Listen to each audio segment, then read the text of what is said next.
Perfect. There we go. So we're good. We're good to roll. Well, I didn't ask you where are you based out of? Like, where are you right now? So I live in the mountains of North Carolina. Okay.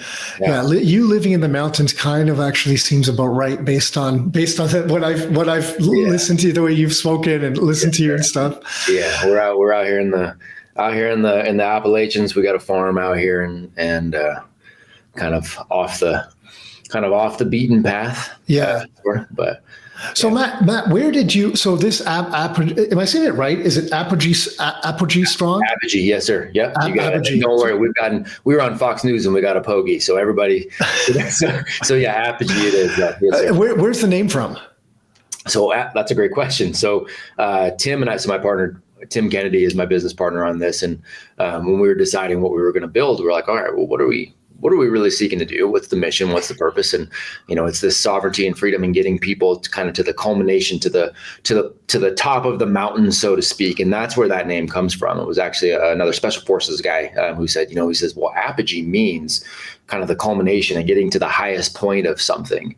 He goes, that's really what we're pushing in all of these different verticals. He goes, what about that? And we just went, yep, that's it. Yeah, very cool. Yeah. So you guys looked around, or you looked around. So you and Tim were talking one day. Did you guys just look around? You're like, your opinion is the education system is just like, it's just not doing what it was initially set out to do. And you're like, we got to do something about this. Like, how did that come about? Yeah, so I've got a longer background in education than he does. So I was at Stanford University for quite a while and working there, and then went into public schools. I lived in California for a long time. I was born and raised in California. I'm in the mountains of North Carolina now, but I was in California. So I was a public school teacher and did the public school, private school, teacher, administrator, did all of those things. And it was in the process of that too that I really started questioning what the heck we were doing and started diving down, like, why does school look this way? So just recognizing those patterns. So I ultimately, while I was still in California, went, all right, well, my own kids are never going to step foot in what I call a conveyor belt program. And that was public or private. I understood the why behind why it was designed that way. And it wasn't about human development, and it wasn't about sovereignty. It wasn't about freedom. And that's what I think education should ultimately be for, so that you understand how to write your own script. Like, what is that? Otherwise, you're a player in somebody else's script for your life. And I don't think we're designed to be that way. So it was then that I decided, all right, I'm either going to home educate, or I can maybe offer this to other people too. Let's see if people are interested. So I started building a school in California, and that took off and did well. And it wasn't long before we had multiple campuses. Tim, I heard him on a podcast say, I want to start a school someday. I don't love what's going on in education. And he and I had already crossed paths from fighting, years before that. And so I reached out and was just like, hey man, I actually know how to do this school thing. I'm right in line with you. Let's just chat. And so that's what kicked off the conversation. And it wasn't just the school system where we started with the mentorship portions of this that now bleed into what we've developed now. So. And your part of your story is when you correct me if I'm wrong, that from what I saw, is you made the decision that this was no longer when you were in the education background. Yeah. You made the decision this was no longer what you wanted to be part of. You were in the parking lot one day, and I guess you just had that moment that a lot of people have when they decide to just change course of their lives. Like, this is not. I just can't do this anymore. That's correct. Yeah, it was the culmination of all the diving in. There were things that you could see that were obvious. There were obvious things with kids and their specific situations with the systems. And there were just so many things that were obvious all throughout, but you're so culturally trained, but this is for the kids. This is for the kids. This is what we're doing. This is what education looks like. And so you have that battle, even when you're seeing things with your own eyes that don't match up, like you've got that battle going on constantly. And I talk to teachers day in and day out, great humans. They're seeing the same thing with the system. So I had faced that for years and years and years at this point. And then I read, it was the tipping point, so to speak. Not that it showed me anything new, but it was my tipping point. There was a manifesto written by a gentleman named Seth Godin, and it was called Stop Stealing Dreams. And I was like, ooh, that's interesting. I like Seth. I like Seth's work. And so I took that, and that's what I started reading in the parking lot on the way home after school one day. And I sat in the car and read the entire thing. Mm-hmm. And then the next day I went, back in and told all the other administrators and just said, hey, I'm going to finish out this year, but I can't do this anymore after this. I'll finish out my contract. I was, I'm going to finish what I started, and I'll do the best I can while I'm here, but I got to go do something else. Yeah. And did you tell them what you were doing? Yeah. Did they think you were crazy? People still think I'm crazy. Yeah. It doesn't matter. It doesn't matter how many campuses we open. It doesn't matter how long we've done this. We've got hundreds of campuses at this point, and but it doesn't matter. People still think it's crazy because it's outside the norm. I talk about the schooling system in a way that I believe it is very akin to a religious institution. It is something that it doesn't matter what logical evidence you provide somebody and walk them through things. And I don't struggle walking people through things too often. They're like, yep, I get it. Yep, I get it. But the emotional, like, what if I do something different? Oh my gosh, there's so much fear involved. Oh my gosh, my friends aren't going to like me. My mom's not going to like me. My kids are going to be messed up. My kids, right? And you get all these normal cultural fears. It's like I know I referenced the movie The Matrix, and I know that's an overused cliche, but the reality is it's like Agent Smith pops in and it's all the same things over and over again. I've got a different face in front of me that's like, what about college? What about prom? It's like the same stuff over and over.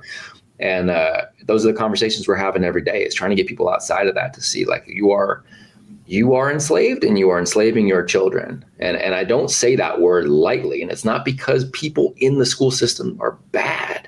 The majority of them are not. Of course, you've got some outliers that are not good humans. Of course. Yeah, that's everywhere. Right? That's everywhere. Yeah. You've got mostly really good people. But it is a system designed to keep you within the system. Mm-hmm. And it is surely not designed, it's a one-size-fits-all thing. It's surely not designed to go, well, who are you and what's the story that you want to write? That's what education is supposed to be for. Mm-hmm. It's that. Yeah. How can it be with the masses that they're putting through in that system? Because so many people look at it like, look, we looked at it the same way, and we look at it from we didn't look at the education as a whole, but we saw on the financial side, it's sure. Basically one of the reasons that, our company started to exist, because we went down the real estate investing path. We're like, hey, no one really talks about money in a certain way. Right. And, we weren't here to, like I was telling you earlier, we're like, hey, let's not try to sell properties. We're like, hey, let's try to educate people on how this stuff actually works, because, and conversations I'm having with my kids, we get asked about our kids all the time. Like, hey, what are you guys teaching your kids because of this? And I don't actually care if my kids ever invest in real estate. It's treated myself and our family very well, sure. But that's not up to me. I just want them to understand that there's a different path out there. And the path isn't just like, hey, this is the way you make money, that you can only make money doing this one, you go get a job and try to climb some sort of ladder or whatever. And that's so right. Whether they take the path that I went down or not, it doesn't matter to me. I want them to just understand the options they have. That's exactly it, right? Because otherwise what we do is we say, well, everybody has to do it this way, and then we're going to pretend that that's a choice. Mm-hmm. That's default, right? If you don't understand that there are options there, you're not making a choice. You're just doing what. So this is, and again, I bring it back to that religious conversation in that regard, right? If you're growing up in this religion and this is it, and don't even question, don't take a look at anything else, don't take a look at any other option. You just go, look, man, this is the way it is. Why is that the way it is? Because this is what I've grown up with, and this is what I know. So I know that it's true. What's familiar has become synonymous with what's true. And that doesn't work. You've got to have an understanding of all the options and then go, okay, best evidence is here, right? So the financial game, it's the same sort of thing, man. Like we do the same thing with our, with my own kids, but we do the same thing with our parents that we mentor. We do the same thing on our campuses. It's like, look, real estate investment. Let's take a look at what that looks like. Hey, let's take a look at different strategies with life insurance policies. Let's take a look at investing in the market. Let's take a look at the 1040 tax system and the 1041 tax system. Hey, let's just expose you to all of that. And then you figure out the strategy that you want to go to, and you're actually making the choice. Yeah, just life, just the stuff that you deal with in everyday life, right? That's right. And you can't possibly cover everything. Like there's no, like that's not a thing, right? And that's one of the things that's interesting is the parents are like, well, what's the checklist, right? Leave me the steps 1 through 10 so my kid knows everything. And that's not real. You and I both have very different skill sets and very different lives. And so we've got to dive into very different things. And then as things change, we've got to be able to grow because this is something that pertains to us in particular. Like it's that foundation that we want to set as somebody has the ability to learn what they want to learn and the ability to adapt and discard something that's no longer relevant. Like that's what we want. We're going to learn 1% of 1% of 1% of all there is to know. So that's not the goal, is to learn everything. The goal is to learn what you need, when you need it, and be able to continuously acquire those skills. So, okay. So, and you guys are doing that. So the three ways that, I mean, from what I gather, you're a ton of mentors on actually one of our longer term members now, Satya, is actually, he's one of your mentors and he helps men with porn addiction. I mean, that's his business, right? He sent me a text last week, man. He was talking to somebody and he's like, "Oh my gosh, I'm so glad you're going to get to go on and talk with these dudes." So that's cool. What a great guy, man. What a great dude. Yeah. Very cool. So you guys set it up with these mentors, challenges, and then obviously the community, which is a huge part of it too. So how does it, like, what is it? I guess I'm just curious what it looks like and why it looks like that based on your past experiences from educating and stuff like that. That I just kind of trying to get an understanding of that stuff. Yeah. So we've got, everything is around full family education. That is the overarching mission, is full family education. So what does that mean? It means we have opportunities for the young kids, we have the opportunities for the teens, and we have opportunities for the parents. So we talk about, multiple fingers on the same hand, so to speak. So every vertical that we have can stand alone, because people have other things going on or so those can stand alone, and then they all come together around a campus. So we've got the mentorship side of things. We have got specific mentorship roadmaps for teenage young men, teenage young women, for men and for women. Some of our people, that is the only way that they interact with us, is through that mentorship program. And it's an overarching, it's a long-term roadmap, minimum 12 months, that dives into everything around personal growth. When I say everything, I mean all of the meta skills that always matter. So finances always matter to everybody for all time, right? Your own personal psychology, your own ability to manage time, your physical fitness and your health, your relationships. It's all of those things we dive into for them. So they've got a roadmap of challenges and projects they take on, books that they read, calls that they get on with our coaches, and calls they get on with some of the best mentors on the planet, right? And so that you see listed on our website. Those are the people that come to our mentor calls. Okay. Right? So is it all virtual for everyone? So that part is that part is virtual because we have people all over the world, right? So we have that part. And we do the same thing for homeschool families. We'll bring them through. And so here's a roadmap of how to do it. But you've got an internal private platform. You've got coaching from us, and you're going to meet with all these mentors too. So all of those things can be done virtually because there are literally people who are all over the world who join in on this. The physical campuses are where people come together. Now we do live events and things too for our members. I just got back last week. I was in Texas for a live event for a handful of our men. When we walk them through a live event, and obviously people are getting to know each other, and they're like, "Oh my gosh, I live really close to this guy," and so they're connecting in person too, right? I mean, that happens. That's all the time. I mean, I get pictures all day, every day of, I got pictures yesterday from a few guys that were in Ohio, and they're all just getting together and having coffee and because they develop relationships, because they're not just getting on Zoom calls.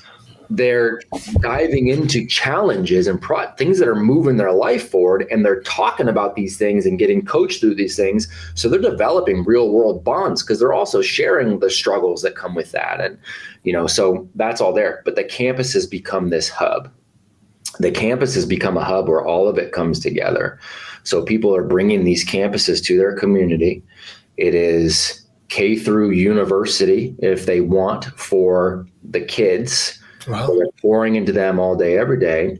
But all of these coaching components, all of the teenage components, all of the parental components, all of that comes together at the campus too. That we're training them on how to coach and walk these and it's not that they know all the answers, but they're leading these tribes of people that come together to support each other, while each designing their own journeys of sovereignty. Real estate investing isn't always easy, but it can be relatively simple. And that's where the Rockstar Inner Circle comes in. Look, there's a lot of real estate investing information out there these days. That's why it's so important to pick your sources wisely. And even though investing isn't always going to be the easiest process, it does not have to be super complicated. That's where tried, tested, and proven strategies like the ones that Rockstar members use come into play. Everything shared in the Inner Circle is built from firsthand on the streets experience in the current market. It's all up to date, things that people are actually implementing today. In fact, the ongoing courses are delivered live, so they're always up to date with the absolute latest real life experiences. As a Rockstar member, get ongoing access to over 20 different systems and programs covering things like which properties investors like and why, our private rental system, what opportunities the investors are scooping up in student housing currently, the legal side of investing, why or how to use corporations as an investor, a mortgage class with the absolute latest options and programs to build your portfolio as an investor because they're different than a regular home buyer. And there's a whole ton more in all those different classes. Of course, to implement all these strategies, members get access to unlimited private one-on-one coaching with an actual human experienced investor, not an AI chatbot, not ChatGPT or anything like that. It goes beyond training classes in real estate. It's a community for people looking to take control of their own finances, to give themselves options and allow them to live life on their terms. With ongoing live and virtual opportunities to connect, it's built for investors by investors. You can see everything members get at rockstarinnercircle.com/member. It's rockstarinnercircle.com/member. Now back to the show. Got it. You use pretty strong language. I mean, you really strike me as like a full-on no bullshit guy. Like, you'll just say it how it is. So I don't, and I actually respect that. I've been accused of that many times, and I'm comfortable with that as well. But you use strong language. Like you use the, like, kind of like, I don't know if you use enslavement, but like the conveyor belt thing. You talk about freedom, which means like maybe people are looking like they're not free or they're trapped in some ways and stuff. How is that taken by the people that you're talking to? Is that what they're looking for? Or are some people almost taken aback? Like, hey, this comes off as a pretty like aggressive type of whatever organization, community, call it, do you battle that a little bit? Well, we battle it a lot, and that's okay. So there is, I don't care if anybody listening has a faith background or not. Again, that's your journey. I do have a spiritual walk. I do have a faith background, but this story can serve as an example, whether you believe this is a story and an allegory, if you believe this really happened. Okay. But it illustrates the point, right? You have God who frees the slaves from Egypt. And so he's taking the slaves out, and he's got Moses leading the charge, and Moses leading these people through the desert. They have just been taken out of slavery, and it does not take long before all of the people there, God's actually with them in the story. And they start going, God, your voice is kind of annoying. Like, could you please stop? Like, could you please be quiet? And he's like, okay, sure. And they're like, and by the way, we kind of want to kill this guy that you sent us to lead us through here. And what's comfortable for us is we just want to go ahead and build this golden calf, right? So they get pulled out of slavery, but it's unknown. It's uncertain for them, right? People have a really hard time knowing what they want. They want what they know, right? What's familiar is what becomes true. And so I've found that that's the rule more than it's the exception. People do not really want freedom and sovereignty for the most part. They want, because it's the responsibility that comes with that. They want somebody to tell them what to do and when to do it. That's the default setting of a lot of humans. And so understanding that and seeing that as a rule, I don't play the game of trying to convince anybody. It is more a, hey, here's how we see it. Here's what we are doing as a community. Does this vibe with you or not? And I think 1 out of every 10 that people will go, okay, this is burning in me. And like, this resonates. I need this. And that makes sense. And then the other people will choose a philosophy. They won't listen to they'll hear the strong language, but they won't listen to the support. They won't listen to the fact that we are seeking freedom for them and however they define it. They'll stop listening to what we're actually saying. They won't take a look at what we're actually doing, and they'll ascribe some other sort of meaning to it because it lets them off the hook. It's easier to do it. Camus said, there is always a philosophy for a lack of courage.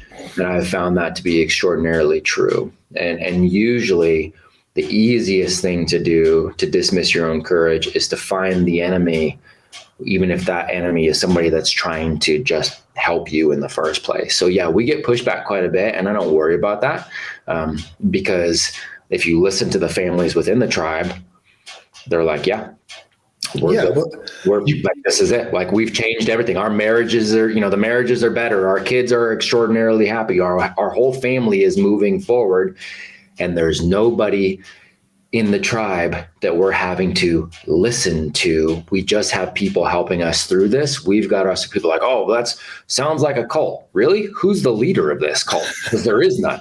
The whole point is that you, and not in a Satan do as thou wilt kind of way. No, it's that you are free and responsible. You go for it and you go help serve. You go help lead other people. The spiritual side does matter. Figure out what that looks like for you. Lead other people in that. Most importantly, lead your family. It's around the traditional values. Like, that's where we come together, are these values.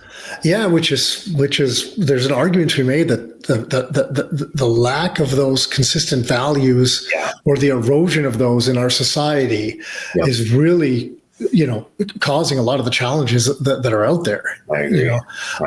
You said something about people just looking to, they're kind of looking to be told what to do in some ways, or just kind of, sometimes they're sleepwalking through life is another way to put it, whatever. One of our marketing and business mentors, Dan Kennedy, for many times I've heard him say that he goes, people are just walking around with their umbilical cords in their hands looking for somewhere to plug it in. Yep.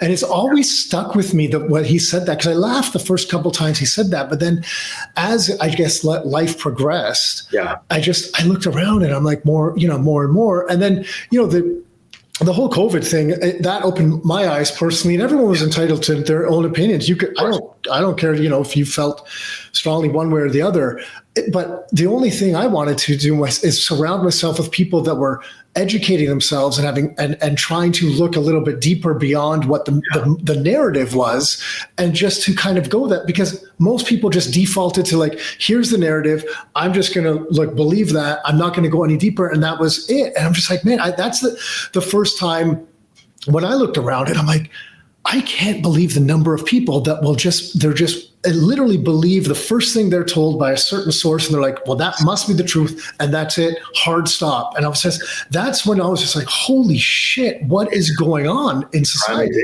It's a prime example of what we were just talking about with that need for slavery, right? So if you had the gall to come out and go, I don't think this COVID thing fits, immediately, oh, well, you're a right-wing this, you're anti this, you're right? The labels, because we've got to figure out what box you get put into. It's exactly what happens with everything we talk about. All of a sudden, there's a box placed around it, right? And all you're doing is asking a question. That's all you're doing. I remember my son was born and doctor says, all right, we're going to give him this, we're going to give him this vitamin K so that we can circumcise him and all that. I said, no, we're not going to do that. And what are you talking about? If they don't, if he doesn't get this vitamin K, and again, I don't care where you do your own research, you make your own call on what you do for your family. This is not telling anybody anything. I'm just telling you how we looked at it. And I said, no, man, we're not going to do that. I said, we've got something we're going to do. We're going to do it on the eighth day. And they're like, why are you going to do it on the eighth day? Is that some sort of religious thing? I'm like, well, I mean, you can look at it that way, or you can look at it scientifically. You guys are doctors, right? On the eighth day, you've got the most vitamin K circulating through your system that you're ever going to have your entire life. No, I didn't know that. And I said, that's scientifically provable. And they're like, what are you talking about? That's religious talk. And I'm like, it's scientifically provable. I don't know what to tell you guys.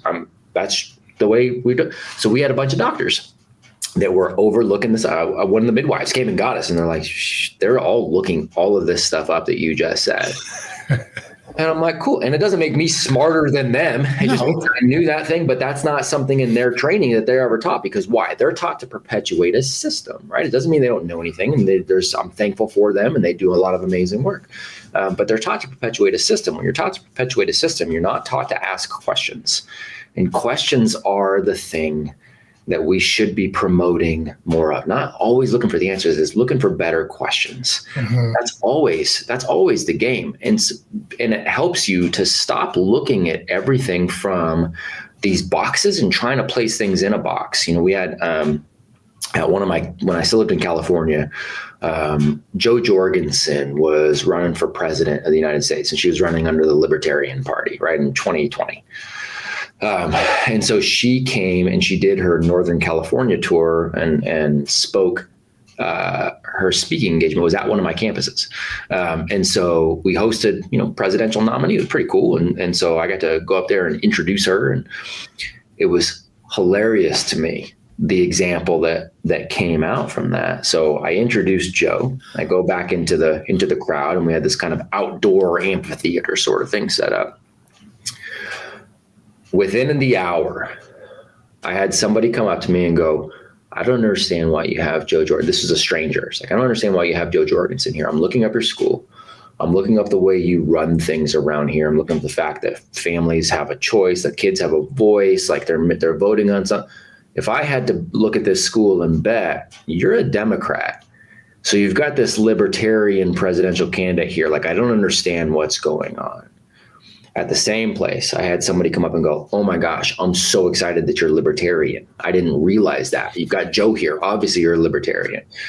And I also had somebody come up and go, I don't understand why Jo's here. I like what she's saying, but like, you've got a beard. You're clearly pro-business, right? Are you carrying right now? I'm like, yeah, here's my 38. And they're like, okay, so you're Republican. So what's going on? Yeah. What I told all three of them is, I've never voted in my life. I don't get into politics at all. I'm friends with one politician. Her name's Tulsi Gabbard, and the only reason I'm friends with her is because we talk everything but politics. We don't talk about politics. Yeah, she knows where I land on the politicals, and I don't vote. So that just blows your entire thing out of the water. Like, people don't like it if they can't put you in a box. I know, it's so weird.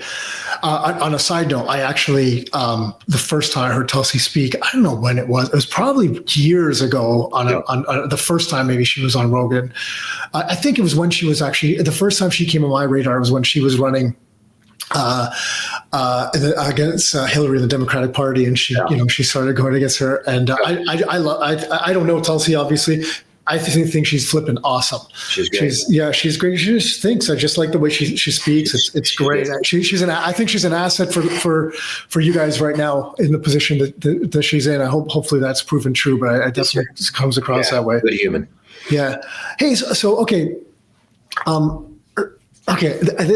I love the way you're talking. This is great. So here's what I'm trying to figure out through you is, the people that come to you, like, why, from what you've seen, don't people want the responsibility and the freedom?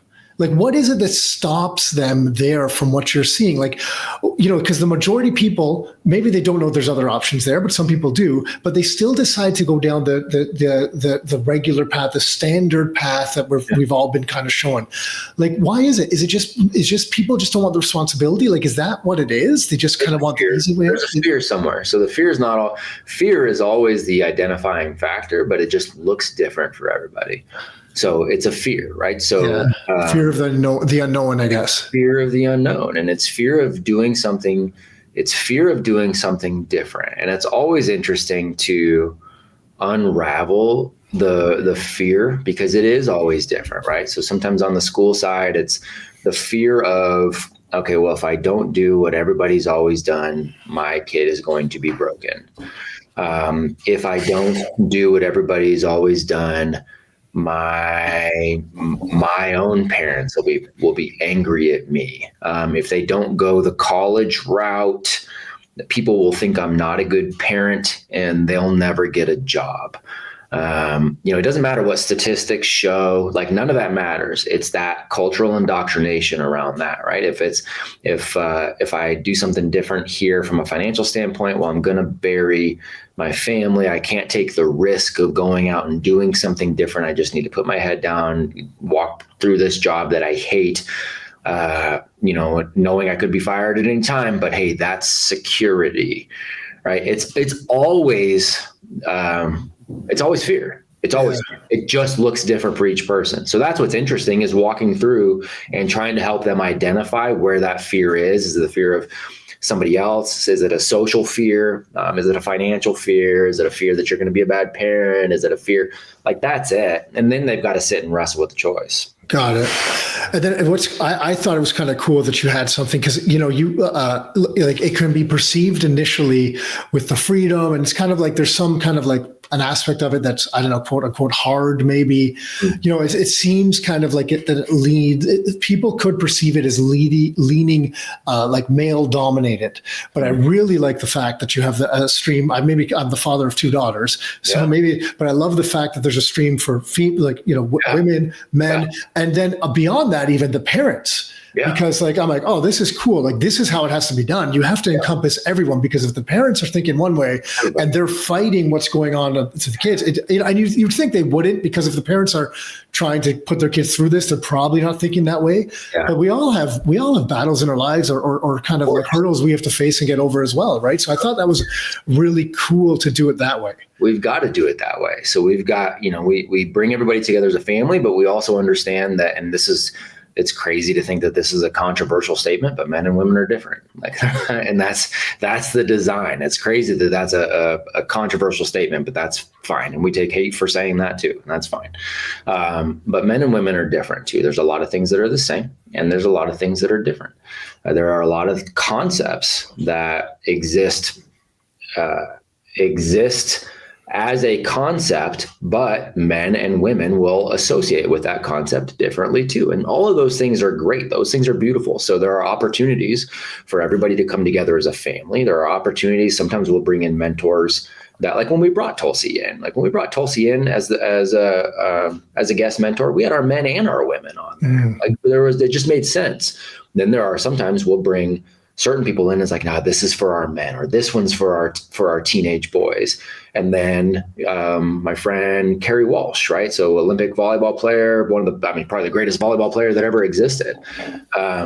She's phenomenal, and she made way more sense just to speak to our women and our young women than she did our men. So we brought her in with the women and the young, right? And so it's paying attention to those things. That's all it is. And I understand the whole, how it can come across as that, because most people, it's a weird paradox, because you don't hear a lot of men speaking around education and doing something around education. You think about traditional schooling, and it is far more female dominated. You just don't think of it that way. So people think that it's like a pendulum swing this other way, where it's super male, super hard.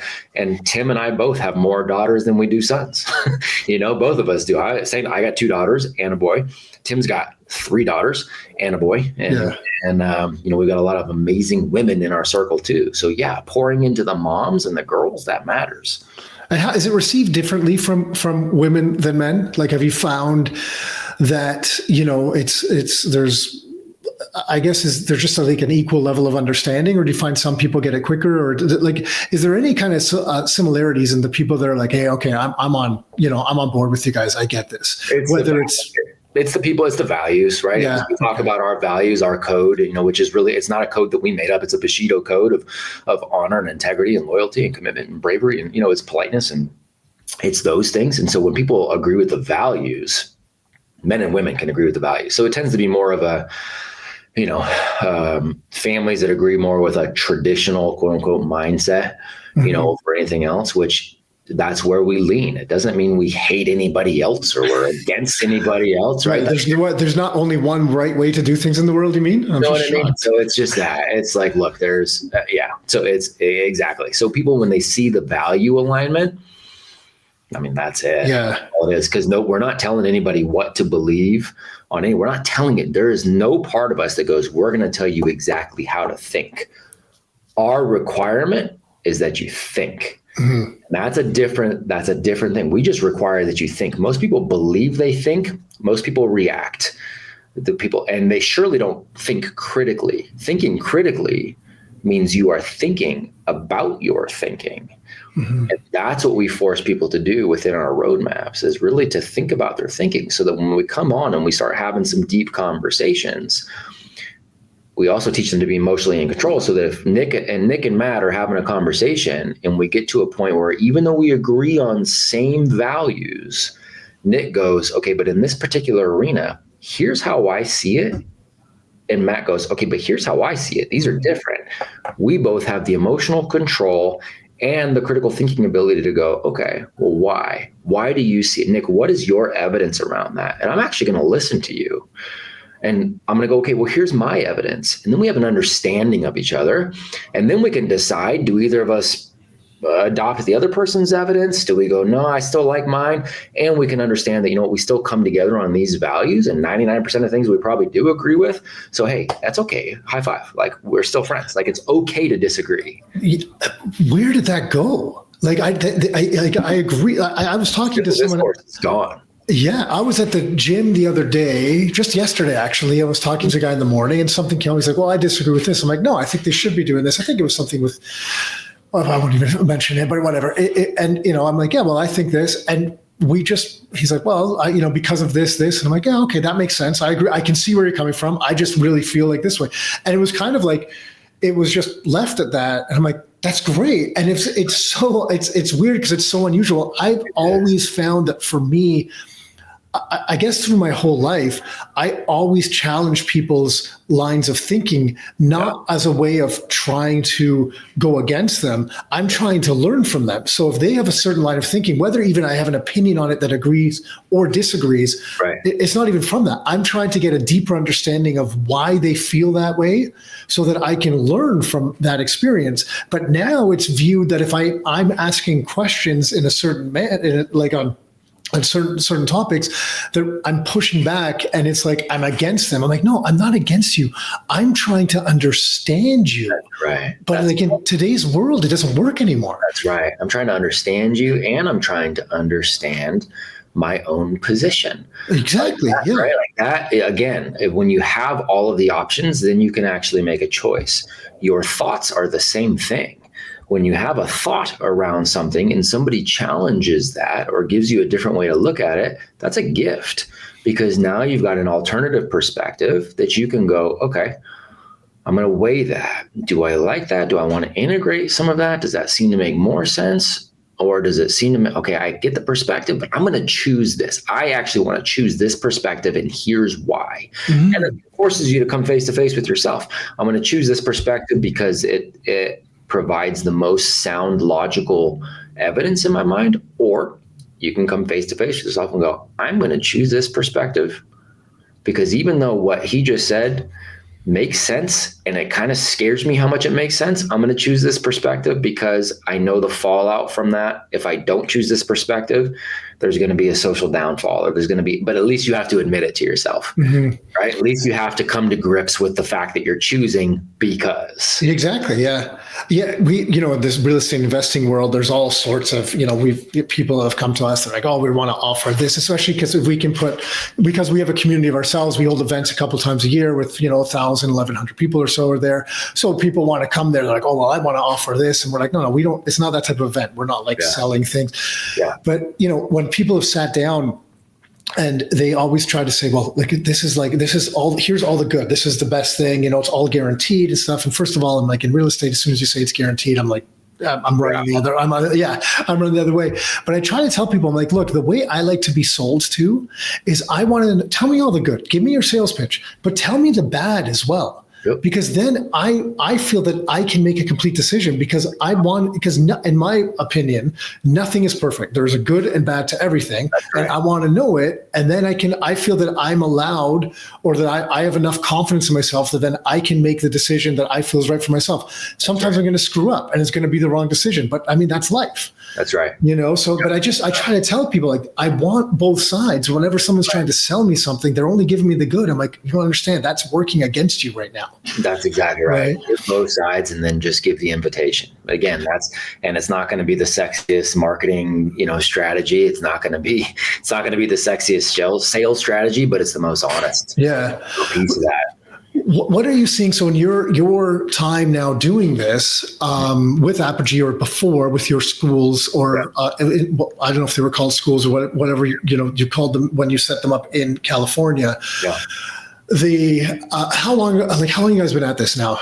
I don't actually know. I mean, I launched my first campus in 2016, 17. Okay. And so we've launched, but through Apogee, we've launched over 100 that are either open or are going to be open this fall. We've launched the campuses over the last year and a half. Apogee is a mentorship organization, is for five years. Okay. So you're seeing people then now be in this for multiple years and kind of go through this process. Yep. And there's no formal designation after this, for that's typically in the old system kind of recognized, like, here's your degree and, from this institution, which means whatever it means to certain people. Have you found that that's a barrier to people, like that, to anyone that's looking at? It's a barrier when they think that that doesn't exist. So you can still get a high school diploma. You can still get, name your certificate. If you think about what a diploma is, think about your high school diploma. All that is a government institution said, if you come here for long enough and obey in the ways that we want you to obey, you play that game well, we'll put down on a piece of paper a little letter that's associated with it, and we'll hand you something saying, we think you did a good job. All right, cool. We'll do the same thing. It's the same. Private schools do the same thing. We'll do the same thing. Got it. Okay. Just have a different idea of what a good job looks like. Yeah. Okay. No, that's great. Yeah. And then what about, so you guys mentioned, just back to this kind of curriculum stuff, you mentioned finance, time, relationships, health, and I'm sure there's other stuff. Sorry, when I say that, I mean time management. Yeah. I saw Todd Herman was one of the guys. I'm sure he dives on that type of stuff too. Yeah. Have you ever crossed paths with Jim Shields on a totally separate note? Have you heard that name before? I've heard the name, yeah, and we have not. So Jim's a great guy. He works with entrepreneurs. So he's got his one business and his other business. So he knows some of the mentors through another group that I was part of, that I know. I briefly know some of them through, like Todd, Steve Sims. There's a couple other names that I was on there. But Jim focuses on working with entrepreneurs, and his message is he wrote a book called 18 Summers. And he's like, look, we only have 18 summers with our kids. Not only, but the majority of the time you're going to spend is 18 summers. And he tries to help entrepreneurs focus on family as the priority and really helping his family. He homeschools his children as well. Yeah. And it's the message that that he shares, and he does retreats and stuff. And I know a couple of your guys on the list have been down to his retreats and stuff for entrepreneurs and trying to and he does them for the family. It's entrepreneurs bring their kids and stuff. And that's why I was mentioning it, because it's just awesome. it aligns so well with what you guys are up to. Very much right? So, yeah. And I don't know where, and I know I've heard the name. I know we've had, I know we have similar friends in similar circles, and I don't remember if he came through like a GoBundance sort of thing. I don't know. There's a whole bunch of places that I feel like I've heard his name before. Yeah, he speaks at some veterans things as well. Sure. There's a big one down in Florida every year. I think it's in Florida every year. Man, you would definitely know the name of it if I said it. And anyways, super down to earth, good human. No, that's very cool, man. And that's it. It's that family focus. That's. That's where we align like crazy. And I love that too, because I love the fact that he homeschools his kids. And here's why: the title of that 18 Summers. What a lot of people realize is, man, I am giving my kids away the majority of the time to government institutions, and I only really have summer with them. I love the fact that he named it 18 Summers, but he still knows he's still with his kids every single day. Oh, yeah. That's freaking awesome. Yeah. So what do you got? What else? Did I miss anything? Because finance, obviously a big one, time management, like all relationships, health. It's like, to me, this is all just human development stuff, which is like it's like the most valuable thing you can, especially with how accessible information is today. If I am super interested in, I'm just trying to think of a topic, of a history of a certain, thing. I mean, sometimes we learn some random history things in the approved curriculum. I mean, it's so easy to access that information, but if we don't have these skills, what about, like, do you guys focus on that stuff as well? Like, is there the more typical component subjects, like, is there like math and that type of stuff, or so it's funny because we still are culturally trained to separate math from everything else in life, right? So if we're talking about finance, isn't math involved? Yeah. Right? Yeah. Right now, Nick, what's the last math class you took? Yeah, it would be high school, I guess. Exactly. So I guess you just haven't looked at a number since then, right? Yeah. No, I have no idea how to add in the investment space. That's a problem. School has trained us to disconnect subjects from real life, right? And so again, the academia of it all is actually really freaking easy. Where does it come up most? It comes up most in the projects. These kids, they're tackling real world projects and trying to create solutions. They're starting businesses too. Our families are starting businesses. They're engaging with numbers all the time. You're engaging with history all the time. You're engaging with composition and communication, and you're engaging with all of these things in real time in the real world in the ways that make sense. I don't know how to. I got straight A's in school. I don't know how to find the sine, cosine, surface area of a cone. I don't give a shit. I don't know. It doesn't matter to me. It matters to some people, and so they're going to do right. So yes, the academia of it all. Not only is it more importantly incorporated into the projects, there's still plenty of ways to do basic math. There's plenty of ways to go through. If you want to go through a textbook and you want to go through a Khan Academy, or you want to go through a synthesis, or you wanted to do it from a traditional standpoint because you're afraid not to, by the way, that's really why. That's usually the biggest driver of that, is because they're afraid not to do it that way. Cool. Incorporate that too. Our kids can still do that. They can still do that on the campus. Homeschool kids can still do that. And also, more importantly, focus on those meta skills that matter. I don't care if you can get straight A's in an academia, whatever, but you're morbidly obese and you can't regulate your own emotions. Who gives a shit if you're really good at calculus? The world will not care, because you've got these other issues that need to get taken care of first. So it's a human holistic, way to look at it.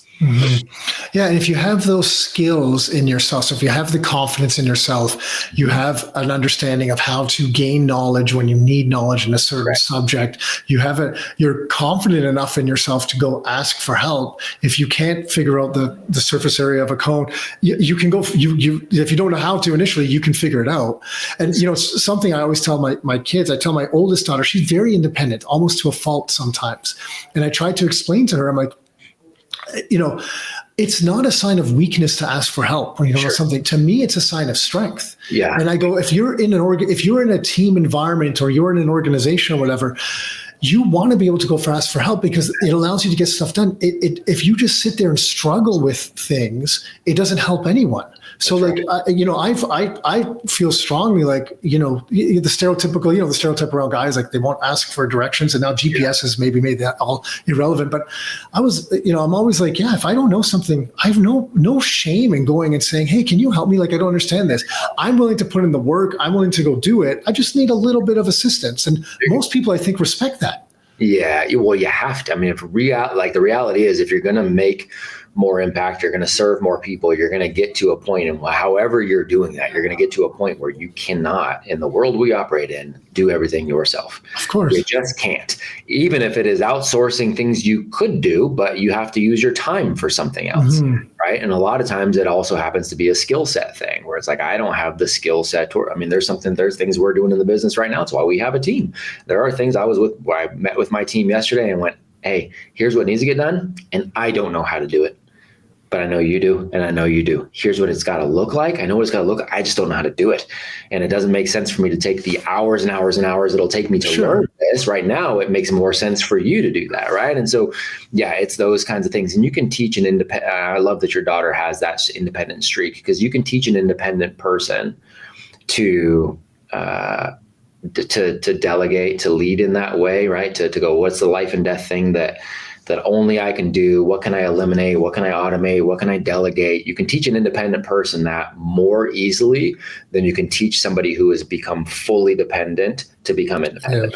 Yeah, right? It's by far, like it's not even close, and so that's it, because that independent person will realize, okay, I can learn things if I need to learn it, or I can find somebody to partner with, going forward. It's funny, man, we're talking on a podcast, right? In school, did you take a podcast class when you grew up?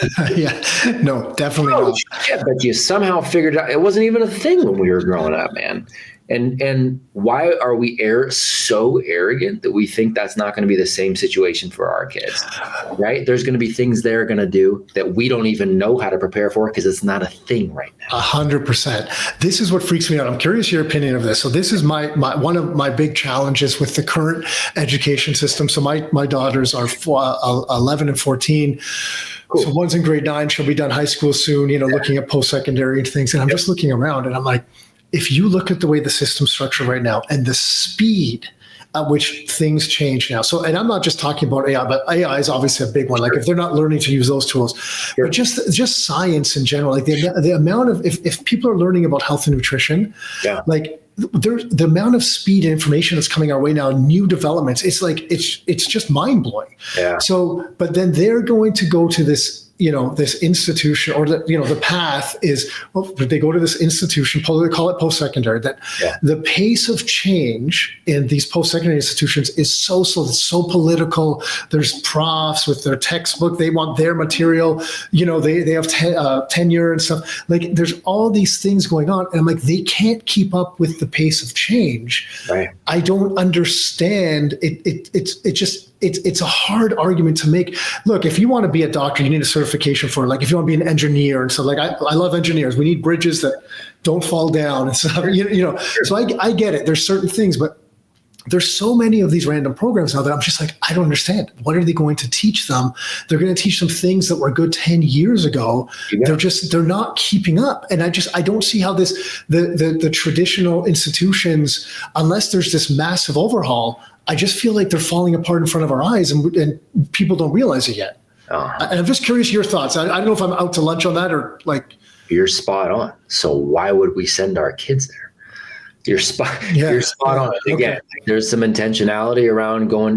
There are some good, there are good professors out there. There are good courses, but is it the learning that you want, or is it the facade of learning that you want, right? Yeah. So, do you want to go party with your friends? I mean, that's, there's that, right? So there's thousands and thousands of online courses. I'm talking college, university courses that you can access for free. Thousands. So do you want the knowledge, or do you want the certificate that pretends that you got the knowledge? That's really what I ask, families and parents. And it's, look, I'm not anti-college. Like that's what comes out, right? As I say these things, everybody's like, well, you're anti-college. No, I'm not anti-college. I'm anti-wasting your time. I'm anti-wasting your money. I'm anti-wasting your life. And by the way, I'm really just anti people I love wasting their lives. If anybody else wants to waste their lives, that's your choice. Go get it. But yeah, those institutions, the reality is the majority of the time, they are not going to provide some sort of education that cannot be accessed quicker and cheaper. Mm-hmm. That's almost always true. And then you have to dive in and wrestle with the, hey, okay, if you're going to get you want to be a doctor, you're going to get a medical degree. Cool. Yep, I agree. You're going to have to go through those programs. But you also, if you're brave enough, need to ask the questions, what am I going to learn? Because what you're going to learn is how to perpetuate the system. Mm-hmm. Right? I want to go be a doctor because I want to help. That's a valid, noble thing. And then also be real with the fact that one of the things medical training isn't going to give you is anything on how to get to a root cause and actually heal somebody. It's how do I medicate them and keep them in the system? Mm-hmm. Wrestle with that. If you're okay with that and you want to go in and do it, cool. I promise you're not going to go in and change the system from the inside. I thought the same thing in education. It's not going to happen, right? It's not going to happen. So you just have to, again, the people's propensity to not be honest with themselves and what's really going on in the world is to their own destruction. Yeah. Yeah. I agree with you. See, I'm not anti anything either. I just kind of, I'm having these conversations in my own head. And that's why I share them with people. And it's no different than the medical system. It's just like the doctors, there's no incentive for them. If you look at the typical general practitioner in Canada, they're just, 15-minute appointments, get them in out so they can bill and, they get it done. There's no real incentive for them to keep up on the latest information and data and look at preventative medicine and really try to help people. I mean, it takes more work. It takes more work from both sides too. From the patient side, it takes more work too. And some people don't want to. Jesus, like, look at this Ozempic thing. Like, finally, I used to laugh about it, with people. I'm like, man, if you could just make a pill to get rid of fat, like, can you imagine how successful that would be? And then all of a sudden this pill came out and look at this explosion of it. Like, everyone just wants this easy pill. There's no discipline involved. And there's something that, I know I'm rambling a bit, but there's something that always stuck with me. I used to be on Jim. Do you know Jim Rohn? Do you know that name? Yeah. Okay, so I used to be on his email list, like when email lists were like, you get a weekly email from him. It was just like a text-based email. Yeah. And it was like a Jim Rohn lesson every week. And multiple quotes stuck out with me, but one was, it's not about, and I'm going to butcher it a bit, but it's not, the journey isn't about becoming a millionaire. It's about who you become. That's right. While you become a millionaire. And it's always stuck out with me. And every time, my brother and I are both like this, like every time there's the easy button or we feel uncomfortable doing something, so if I don't want to do something, 'cause I'm like, it's really not in my wheelhouse, I'll tell Tom and he'll do the same thing to me. He'll be like, you know what? I don't want to do it, but I need to, like, I'll do it because like purposely to get me out of my comfort zone to make sure that it happens. And it's just good on you guys, man. I mean, that's it. It's that easy. But so you look at people that, statistically, people that win the lottery, what happens afterwards, right? They end up blowing it and they end up losing. Why? Because they weren't the person that earned all of that. They were just handed it.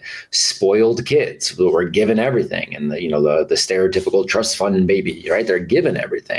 And so they're not the person that earns the thing. And so then they blow it because they don't understand the value of it. They didn't earn it.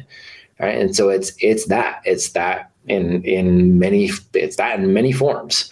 It's becoming the person who is earning those things. And by the way, that's self-confidence. That's self-awareness. That's all of those things are earned through doing those things. And you can look back and you have this, stack of proof that you are who you say you are. That's where that's where confidence comes from. That's where peace comes from. Yeah. And you become a more valuable person to your community, to your family, to your friends, more resourceful, like to yourself. Like, it's just, Matt, I think people are going to disagree. People are going to have different opinions. I think what you're doing is awesome. The list of mentors that you have is like, when I was going through it, I was just like from all walks of life, it's flipping. Like, you guys are assembling like the best of the best people. Like, it's really cool. And I actually, shame on me. I wish I did know about you guys, earlier than a couple of weeks ago, but this has been eye-opening for me. That's our fault, right? Like, that's our fault. We got to get the word out there. So. Well, we're in the 51st state, you know what I mean? So but we're up here where, we're always like a secondary, as companies grow in America, we kind of were the secondary up here, smaller population base and stuff. But when I saw that there's, locally to us, so we're on the west side of Toronto, and we're in Oakville. We're 2 suburbs over. Mississauga's right beside Toronto, and that's the closest one to us. I mean, you guys, like, it's in our backyard that there's a location opening up for next year. I mean, that's kind of cool stuff that way cool have come up here, right? So it's way cool. Yeah, cool. We've got multiple campuses that are coming. Some people that are in the pipeline right now, looking in Canada, and we've got a couple of men in particular who really are going to dive into the coaching side for the men out there in Canada too. One of them, or no, both of them, were at our live event in Texas this last week too. So yeah, we want to. Families matter everywhere, right? I mean, that's it doesn't change because you cross a border. So heck yeah. Cool. And if someone's looking out, whether they're here locally to these locations or elsewhere, is it just your main site? Like, what's the best place for them to go check it out and check out what you guys are doing? Main site's the best, apogeestrong.com. There's a little documentary that's right there up front that kind of outlines the problem of education in general. And again, that's not just a kid thing, that's a full family thing. We're shooting another documentary right now that's focusing on our version of the solution and what we think that that could and should look like. So that'll get added to the website too. So it's just apogeestrong.com. We're on social media at Apogee Program, but that'll give you plenty of there's a ton of stuff, and when you see what you guys are up to, and I want to respect your time. Just one last question. I'm just curious, what's next for you guys? Like, what's kind of on the horizon? Like, more locations? Is it more mentors? Like is there, is there, I know that's a loaded question. I just mean, is there some like kind of a couple big things you guys are not even big? Like, what do you guys what's the next few steps for you guys? Yeah, I know what you mean. I appreciate that. It is. So yeah, it is. It's more campuses, but even on the campus side, like we are down to help people do this, even if they're not affiliated with us. So like I've got a workshop out here in North Carolina in a couple of weeks. We've got families that are coming that are interested in launching something that looks like this in their community. And we're going to show them exactly how to do it, whether they connect with us through the journey or not. Right. So we've got that level of it. We're continuing to focus on our affiliates that are launching these things. And we've got kind of a done for you. We have some pretty big names, some of them that are on that mentor list, actually, that are going to launch campuses in their community, but they don't have the bandwidth or the time. And so we've got a team that'll go fly out to them to help get those things launched. All right. So we've got the full gamut of all of that. Our mentor calls, we've got 4 every week. So every single week, we've got, more and more of those people or new people coming in. So that doesn't change. We've got our live events, that we're running in these communities for the men and for the women.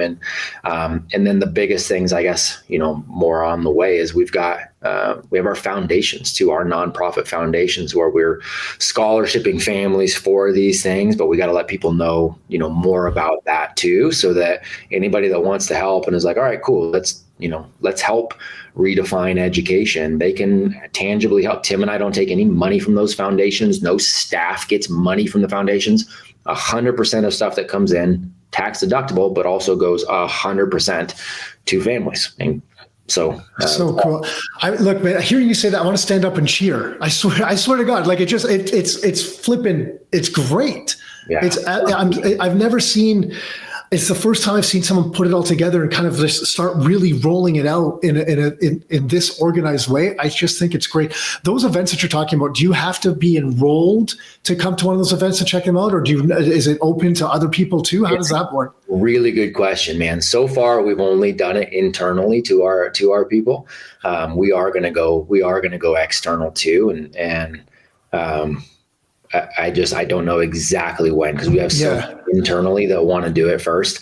But it is the best, dude. It's the best. We just had them in Texas, and I literally, the amount of emails and text messages I'm getting, not just from the guys that attended, right? Not just from that, but from the wives and from their kids who are like, hey, by the way, thanks, because we just got a new dad. Like, he was already amazing, and all of a sudden, what the hell? Like, it's powerful, dude. It's so good, man. So it's the best.